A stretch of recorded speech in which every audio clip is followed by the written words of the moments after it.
Buenas tardes, hoy martes 2 de septiembre del año 2025 doy inicio a la charla 140. Como expresé el último día, voy a relatar a partir de hoy la guerra del Paraguay, una guerra fratricida a la que los argentinos fuimos llevados nada más por obra y gracia del mandamás del Paraguay, el mariscal Francisco Solano López, quien ante la muerte de su padre va a ser elegido presidente. Antes de ello, en 1855, este hombre tan particular fue nombrado ministro de Guerra y Marina de la República del Paraguay. En 1858 negoció con el diplomático brasileño José María da Silva Paranos, barón de Río Branco, la libre navegación de los ríos que le permitían llegar al Brasil a su posesión del Mato Grosso. Al año siguiente, encontrándose en Buenos Aires, Francisco Solano López se transformó en mediador entre la rebelde provincia de Buenos Aires, gobernada por el general Bartolomé Mitre, y la Confederación Argentina, presidida por el general Justo José de Urquiza, colaborando a lograr la reunificación de nuestro país, sirviendo como garante del cumplimiento del Pacto de San José de Flores. Eso ya lo he explicado, pero nunca está de más recordarlo. Como dije, el jueves 16 de octubre de 1862, ante la muerte de su padre, Carlos Antonio López, asume la presidencia del hermano país. Los primeros años de la presidencia de general Francisco Solano López se puede decir, fueron buenos, pero lamentablemente él, especialmente luego de su viaje a Europa, se creyó destinado a ser una especie de Napoleón sudamericano, ¿no?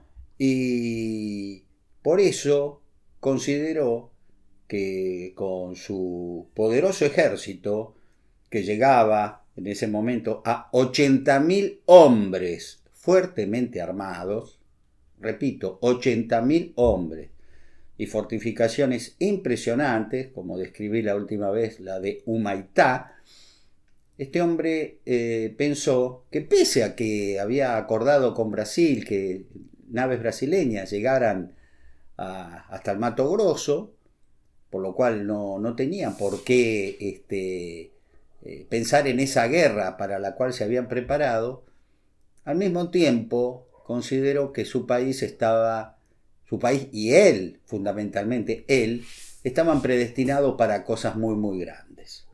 Por esa razón, él le va a otorgar un respaldo infinito, se podría decir, al presidente oriental, al presidente uruguayo, Bernardo Berro, ¿no?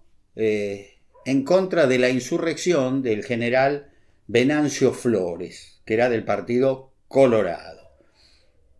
Como ya expliqué, Venancio Flores estaba en abierta convivencia con el ejército de ocupación brasileño, reducido ahora a 5.000 hombres, ese ejército que entró en la banda oriental poco tiempo antes de la caída de Rosas. En ese momento fueron 20.000 hombres, y si bien se retiraron 15.000, quedaron 5.000 en el Brasil, para mantener la influencia del imperio en la hermana República del Plata.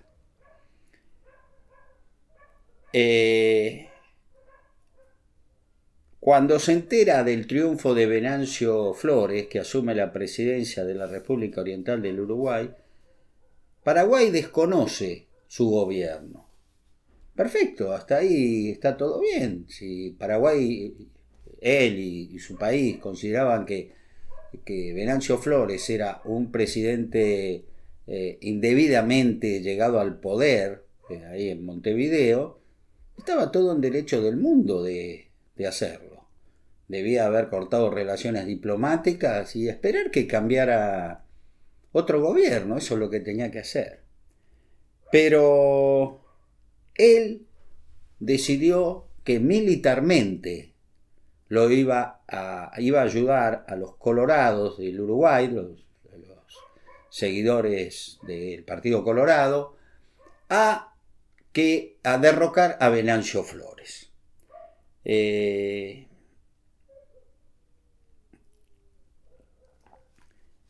Y para eso, para llegar a la República Oriental del Uruguay, geográficamente, y para evitar, en principio, una guerra con el Brasil, debía necesariamente pasar por nuestro territorio.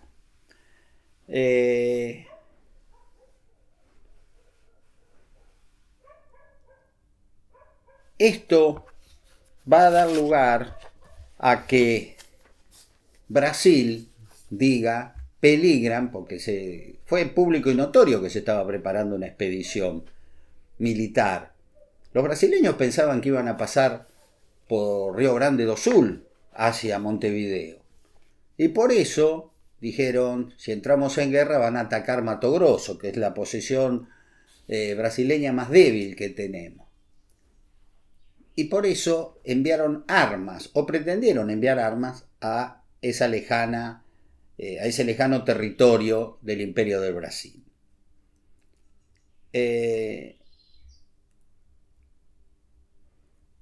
Llegó un barco brasileño, discúlpenme porque esto es medio difícil, de pronto me pierdo, el Marqués de Olinda, a Asunción del Paraguay, el 13 de noviembre de 1864. Ese vapor brasileño llevaba a bordo 2.100 fusiles ingleses de última generación y otros pertrechos militares para la guarnición militar de Mato Grosso. El mariscal Francisco Solano López, enterado por uno de sus mejores espías en Montevideo de la carga que llevaba ese buque brasileño, que podía considerarse como el previo montaje de una ofensiva desde el Mato Grosso contra Brasil, decidió directamente tomar posesión del buque brasileño apenas anclado en el puerto de Asunción del Paraguay y decomisar su carga. El agente secreto que tuvo Francisco Solano López, un brillante espía, se llamaba Juan José Soto, quien le informó que, armados los brasileños con esos 2.100 fusiles ingleses de última generación, iban a atacar al Paraguay. De esa manera, con ese apresamiento naval, al enterarse el embajador brasileño de esa afrenta, protestó airadamente y se le entregó el pasaporte para que se fuera, y el martes 29 de noviembre de 1864 zarpó en un vapor británico rumbo a Buenos Aires, en donde informó a su gobierno lo acontecido. De esa manera, al tomar conocimiento del abordaje y el apresamiento del Marqués de Olinda, el barco brasileño que llevaba los famosos 2.100 fusiles, el Imperio del Brasil le declaró la guerra a la República del Paraguay el 26 de enero de 1865. Francisco Solano López estaba convencido que si él lograba liquidar rápidamente el tema del Mato Grosso y avanzar sobre el Brasil, lo podría vencer. Tenía que moverse muy rápido, tenía que tener victorias muy muy buenas, porque él sabía que la situación interna y económica, más que nada, del Imperio de Brasil no eran buenas.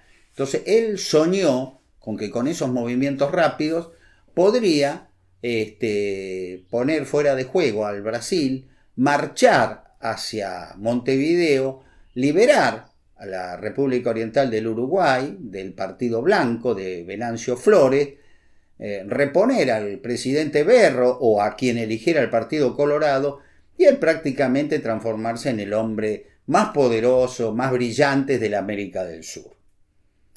Bien, para hacer eso solicitó autorización porque marchar para Río Grande do Sul fue considerado una locura mientras logró atacar y prácticamente poner fuera de combate al Mato Grosso. Tenía que pasar por Corrientes, tenía que pasar por territorio argentino para poder hacerle una guerra veloz, una guerra relámpago, como la que establecería 70 años más tarde la Alemania nazi, la Blitzkrieg, y para ello tenía que pasar por Corrientes. Entonces le pide permiso al gobierno argentino.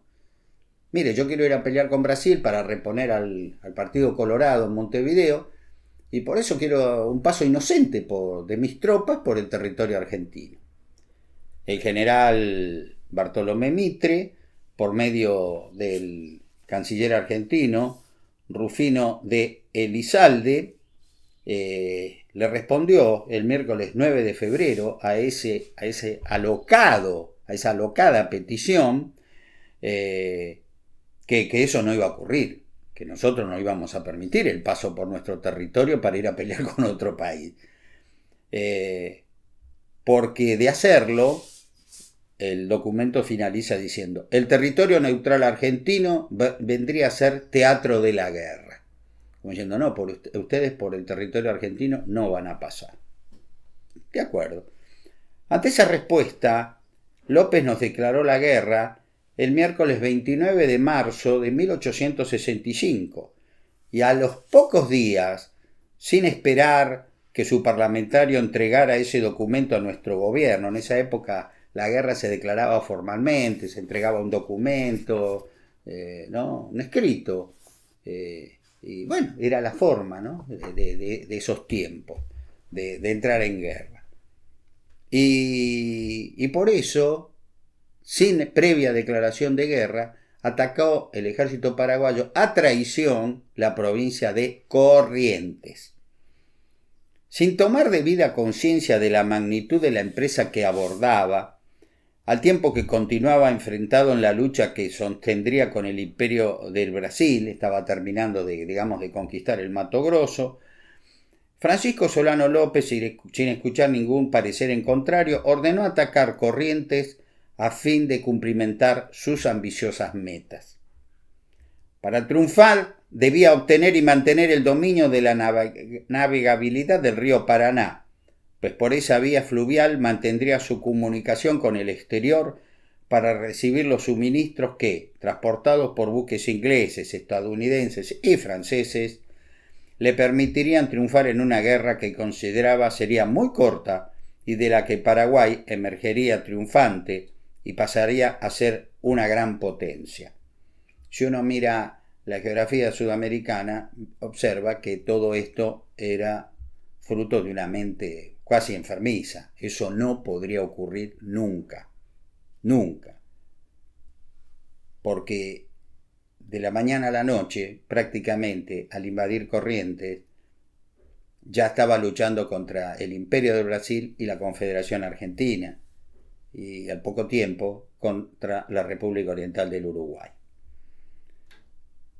Estaba convencido Francisco Solano López que para triunfar debía obtener y mantener el dominio, como ya dije, de esa vía fluvial, y que eso le daría la victoria.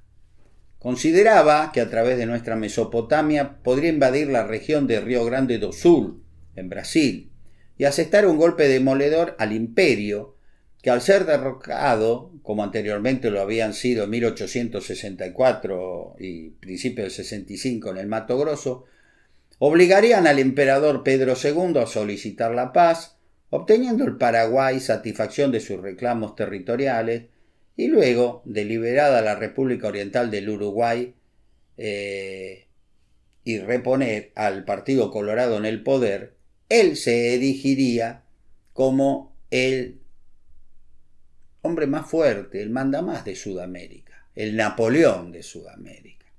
Bueno, Eso es lo que él creyó. La realidad iba a ser totalmente diferente. Su pueril optimismo muy pronto se trastocó en una cruel decepción. Pero no obstante, ni aun cuando la realidad le demostró el yerro cometido al iniciar las hostilidades, no recapacitó y buscó una salida honorable para salvaguardar a su país de la destrucción, pues hizo todo lo contrario. Mesiánicamente persistió en la lucha y con gran crueldad acalló las voces de quienes intentaron en su país hacerle recapacitar y así consumó una tragedia que se abatió sobre su patria y Sudamérica, que él pudo haber detenido.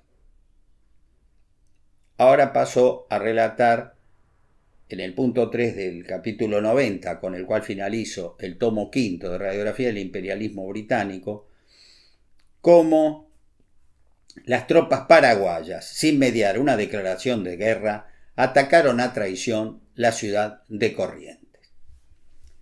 El artero golpe paraguayo se planificó hasta el mínimo detalle.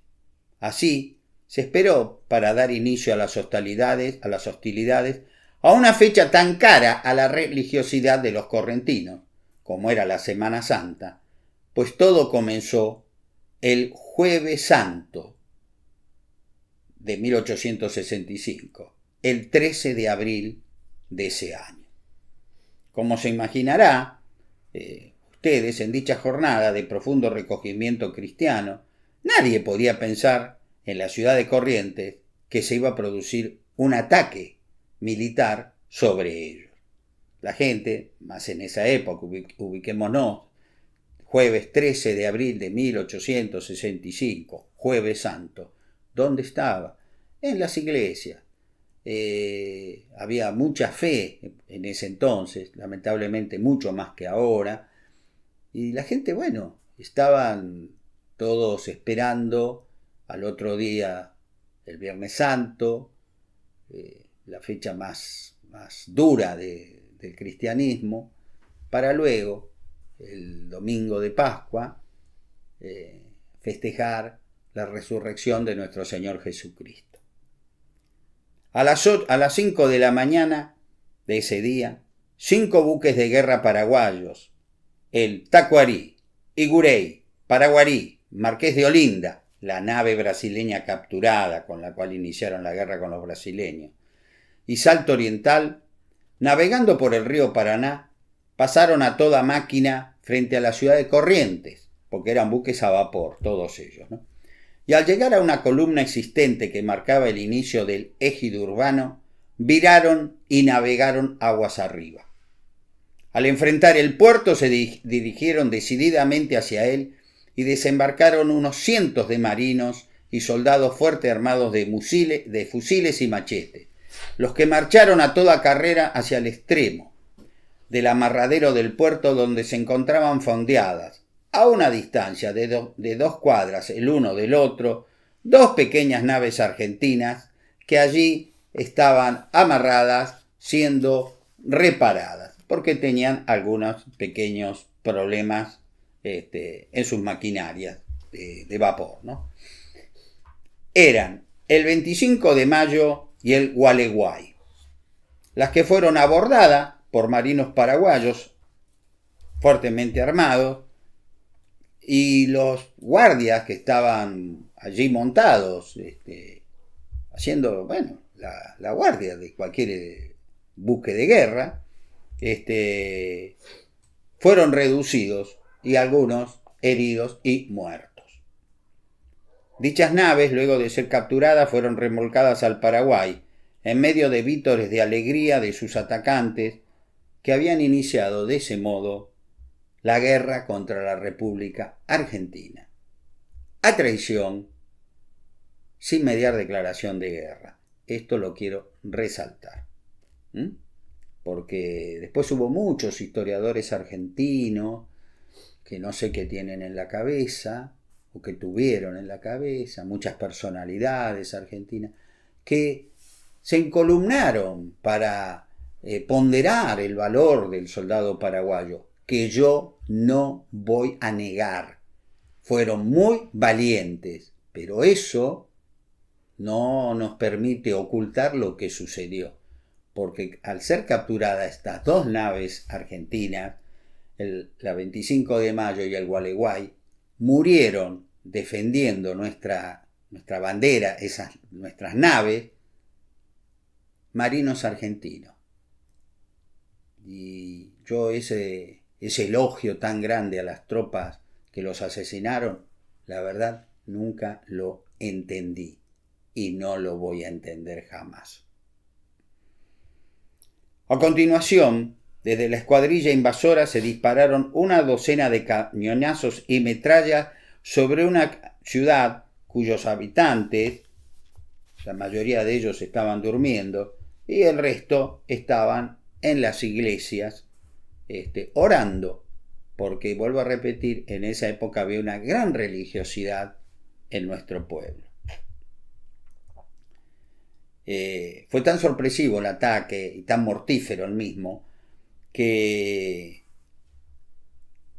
autoridades del gobierno lo único que pudieron hacer ante semejante locura fue enviar un parlamentario con bandera blanca que logró pasar, logró subir al buque Salto del Guairá para informar a su comandante que la ciudad se encontraba indefensa, que por favor cesen el ataque porque no están luchando contra nadie. Las tropas invasoras del ejército paraguayo, a órdenes del general Wenceslao Robles, se habían concentrado para invadirnos en la fortaleza de Humaitá, cerca de Paso de la Patria. Totalizaban unos 20.000 hombres, fuertemente armados. 20.000 hombres. La cuarta parte del ejército paraguayo, del total del ejército paraguayo. Estaban divididos en 14.000 infantes, 6.000 hombres de caballería y un regimiento de artillería montada que contaba con 30 cañones y algunas coheteras para atacar una ciudad indefensa, a traición, que se estaba despertando. Se despertó del sueño para entrar a padecer una pesadilla. Así fue como comenzó la guerra del Paraguay. En el Paraguay, mientras tanto, se trató de justificar la vergonzosa invasión al pueblo paraguayo con mendaces informes, y creo que como muestra vale un botón, voy a leer lo que publicó El Semanario, que era una especie de diario muy servil al general Francisco Solano López, que expresó: bien han comprendido los leales correntinos que el Paraguay no pisa su suelo para conquistarlo. Su bandera no es la bandera de la absorción que el Brasil levanta y bajo la cual se han afiliado al gobierno argentino. El Paraguay lleva su estandarte a esas regiones para entrelazarlas con el pabellón argentino, que sea sostenido por brazos leales y corazones entusiastas del bien del país. Lleva a estrechar con ellos la comunidad de sangre, de lengua, de creencia, con el sostenimiento del interés común que se cifra en la destrucción de los enemigos de la paz, de la tranquilidad y del progreso de estos pueblos. Los correntinos serán los primeros a quienes cabrá la gloria de levantar la bandera argentina que siempre ha flameado sobre el humo de los cañones que sostuvieron inmortales principios. Ellos serán los primeros que volverán por el honor, por el nombre argentino, que se ven comprometidos por la negra e infame traición de su gobierno. Palabras muy rebuscadas, ¿eh? ¿Qué tal? Vinieron a liberarnos no sé de quién, las tropas paraguayas. Pero bueno, así se justificó ante el gobierno paraguayo, que con marchas y víctores hacia su glorioso presidente, el general Francisco Solano López, aplaudió en forma entusiasta la invasión, el cobarde ataque a la ciudad capital de esa provincia argentina. Antes de continuar hacia Goya, hacia el sur, el general Robles dejó en la ciudad de Corrientes los batallones 3 y el 24 de infantería, unos 1.600 hombres, con 3 cañones, 2 de bronce y otro de hierro de a 4 libras. Decía, con esta fuerza es suficiente para mantener el dominio de la capital correntina. Luego de marchar sin resistencia durante un día, las tropas paraguayas acamparon unos 8 kilómetros al sur de la capital, de la ciudad de Corrientes, en la desembocadura del arroyo Riachuelo, enviando hacia Empedrado, poblado ubicado a unos 50 kilómetros hacia el sur, a su vanguardia, integrada por 3 secciones de caballería, de infantería y de artillería, que en el arroyo San Lorenzo vencieron a las fuerzas de caballería correntina, muy inferiores en número y armamento, al mando del coronel Fermín Alsina. Estos valientes correntinos le salieron al cruce.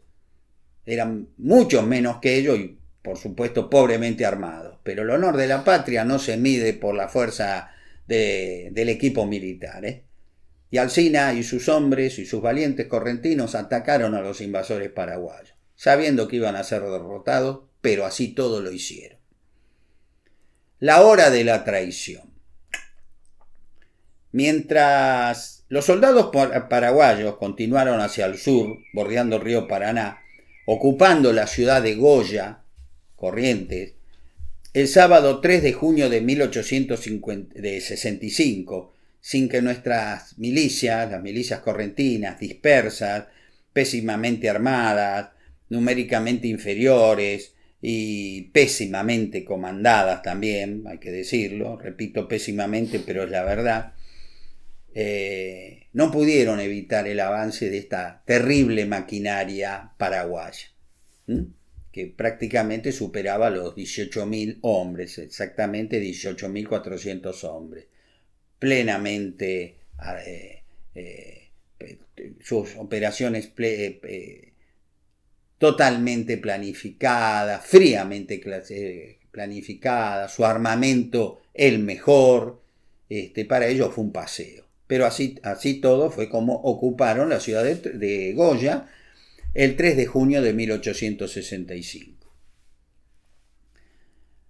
Mientras tanto, en la ciudad de Corrientes, el general Wenceslao Robles, que la había ocupado, como ya dije, iniciando la guerra del Paraguay, recibió al canciller paraguayo José Vergés, designado por el gobierno de Francisco Solano López, como comisionado civil en Corrientes, a fin de formar una junta gubernativa, un gobierno civil títere, integrados por traidores, que siempre existen, siempre están. No crean que Judas fue el único de la historia, Judas siempre hay. Para administrar la provincia y pactar una alianza formal contra Corrientes, contra la República Argentina. Y así, manu militari, se convocó al Consejo Municipal a una reunión de urgencia para proceder a su elección, dándose la paradoja que algunos concurrieron de mala gana, de los vecinos más importantes, pero otros lo hicieron de muy buen grado. Esto lo escribió el historiador Federico Palma en su obra Historia de las provincias y sus pueblos. Esa reunión se realizó el miércoles 19 de abril en el Club 25 de Mayo. Mire qué paradoja, ¿no? El nombre de ese club, el inicio de nuestra emancipación, ahí se va a consumar la traición de estos Judas. Con la concurrencia de 112 vecinos que eligieron a 3 candidatos, constituyéndose entre los más votados una junta gubernativa, integrada por Teodoro Gauna, que obtuvo 107 votos, Sinforoso Cáceres, que logró 106, y Víctor Silvero, 102, mientras que los demás obtuvieron cifras muy inferiores. Su elección midió bien el sentir del Partido Federal, que admiraba tanto a Francisco Solano López como odiaban a los porteños, justificando de ese modo su traición, expresando que así habían vengado la entrega de Pavón, es decir, cuando el general Urquiza se retiró al anochecer de ese combate, otorgándole el triunfo al general Bartolomé Mitre, como ya lo he explicado. Este pseudo triunvirato autónomo, entre comillas, trató de justificar su traición con una proclama que decía que la presencia de los paraguayos era para defender la independencia de las repúblicas del Plata, hostilizadas por el emperador del Brasil y comprometida por la política insidiosa del general Bartolomé Mitre. Mientras tanto, el gobernador correntino Manuel Ignacio Lagraña, que el jueves 13 de abril, ante el ataque a traición de las tropas paraguayas, se retiró de la capital provincial con varios funcionarios y algunos batallones de milicias, instaló la sede provisional de su gobierno en distintos poblados de la campaña que iban levantándose a la medida que avanzaban los invasores paraguayos, ¿no? Enterado de la creación de ese triunvirato, de ese gobierno títere, de esos traidores, el viernes 21 de abril dictó un decreto por el que declaró nula su designación y que quienes obedezcan órdenes de dicha autoridad o tomen las armas en su defensa o le presten cualquier colaboración o ayuda serán considerados traidores a la patria de acuerdo a lo normado en la Constitución Nacional Argentina. Una medida que aplaudo de pie, muy bien hecha por el gobernador correntino Manuel Ignacio Lagraña. Gracias al rápido avance del invasor, el triunvirato de referencia de traidores llegó a ser obedecido, porque no quedó más remedio, en distintos departamentos provinciales, que voy a nombrar por orden alfabético. Acataron, que ese era el gobierno correntino, el verdadero, que no lo era, Bellavista, Caacatí, Itatí, Empedrado, Lomas, Burucuyá, San Cosme, San Luis del Palmar y San Miguel. A fines de 1865, el traidor Víctor Silvero se trasladó a San Luis para organizar una columna montada de unos 300 hombres que fue formada la mayor parte por vecinos de San Luis, algunos pocos de San Cosme y Lomas, cuyo armamento era irregular, escaso y malo. Organizados militarmente y al comando de Juan Francisco Lovera, combatieron el 21 de septiembre de 1865 en Los Naranjitos contra 2 batallones del ejército argentino que comandaban los coroneles Juan Andrés Ricarde y Félix Antonio Romero. Lo curioso del mismo es que todos los combatientes eran correntinos. Con esto, mis queridos amigos, doy inicio a esa verdadera tragedia que llevó a Sudamérica verdaderamente a un grado de destrucción inimaginable. Todo por obra de un ambicioso sujeto llamado Francisco Solano López. Estos traidores correntinos que tuvieron sus 5 minutos de fama y que al principio, respaldado por las bayonetas paraguayas, lograron ocupar, digamos, o imponer su dominio, su poder sobre parte de la provincia de Corrientes, poco a poco se van a dar cuenta que han cometido el peor error de su vida, porque el comportamiento de los invasores fue verdaderamente brutal. Si esos eran los llamados libertadores, por Dios, no quiero saber lo que es un ejército de ocupación. serían como lo que hoy vemos lamentablemente en las noticias diarias, el proceder de los rusos, del ejército ruso, contra la pobre Ucrania, que valientemente, demostrando, dando un ejemplo a la humanidad, se está defendiendo con lo poco que tiene, pero con un gran amor a la tierra, un gran amor a la patria. Y como yo ya lo dije, no puedo ser neutral en esa guerra despiadada que se está llevando sobre ese país al que verdaderamente admiro mucho.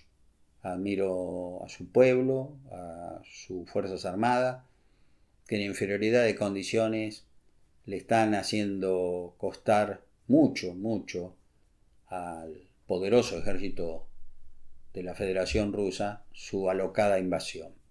Esto mismo le va a ocurrir al ejército paraguayo. Y en la próxima charla, del próximo jueves, voy a comenzar detallando, por eso no quise seguir avanzando, detallando con gran minuciosidad lo que lamentablemente aconteció con unas pobres mujeres que pasaron a la historia como las cautivas correntinas. Y esto lo quiero hacer sin prisa y sin pausa para demostrar que esta guerra a la que nosotros no quisimos participar, a la que nos llevaron, ¿no? Nos provocaron entrar de la peor manera, atacándonos a traición, no fue, como se ha dicho, una guerra injusta, sino todo lo contrario. Nos atacaron y nos tuvimos que defender. Eso fue todo. Así de simple, así de claro. Mis amigos, tengan ustedes muy buenas tardes y los espero el próximo jueves con la charla de radiografía del imperialismo británico 141. Tengan ustedes muy buenas tardes.